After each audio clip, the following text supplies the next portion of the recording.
Okay, so I've had a couple of requests to kind of show what I did with my Cauldron Creep. It's really pretty much the same basic setup as everybody else's. I guess I get a little bit more movement out of mine for a couple reasons. I used really cheap thin-walled PVC. You can see it's just the 200 psi, cheapest stuff I could get. And I screwed the joints together rather than glued them.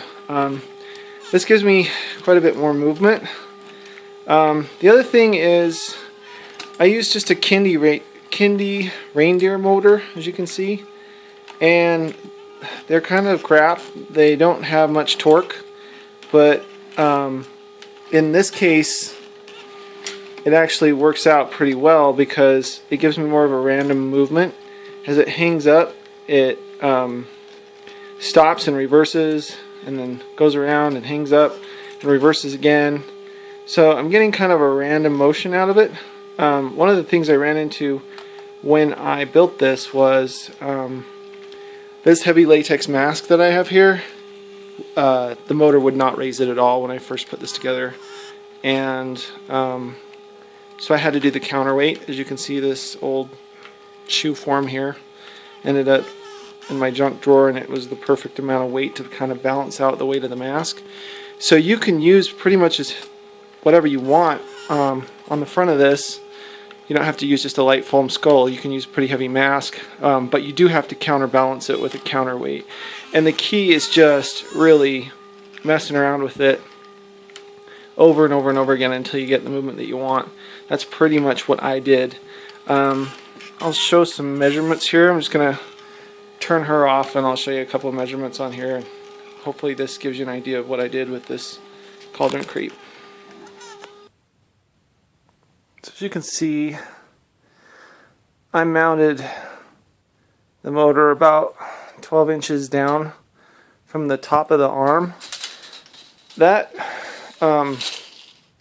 worked for me, but it all is going to depend on how long you make these arms. I made those arms out of the lightest thing I had available, which was actually an old ADT security sign that had some channeled aluminum, and I just bent it flat and then bolted it in place. And then I just used a pin for the pivot there. But mine were about, looks like about 8 inches or so, and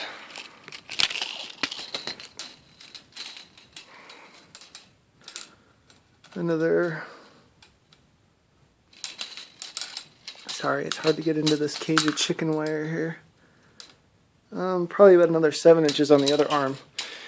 And like all the other Cauldron Creeps, you've got an arm here that is just loose. This is just the joints are just put together with zip ties, and then I have pool noodles on them, just same PVC.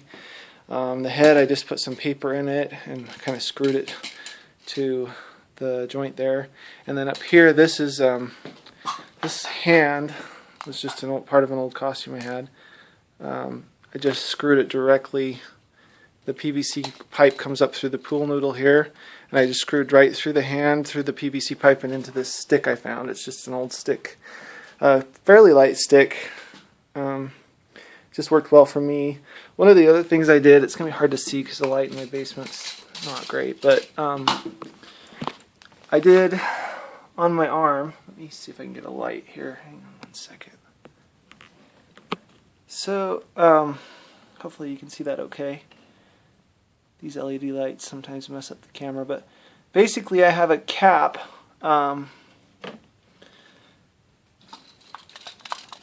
inside of a cap here, and then just I bolted it to an arm on my motor that comes out.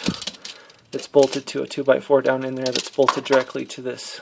Basically, this is a flower pot that I got at Home Depot, and then just glued and screwed some skulls to it to kind of make it look less like a flower pot. But so this cap in here just sits in here. It's free. You can see that.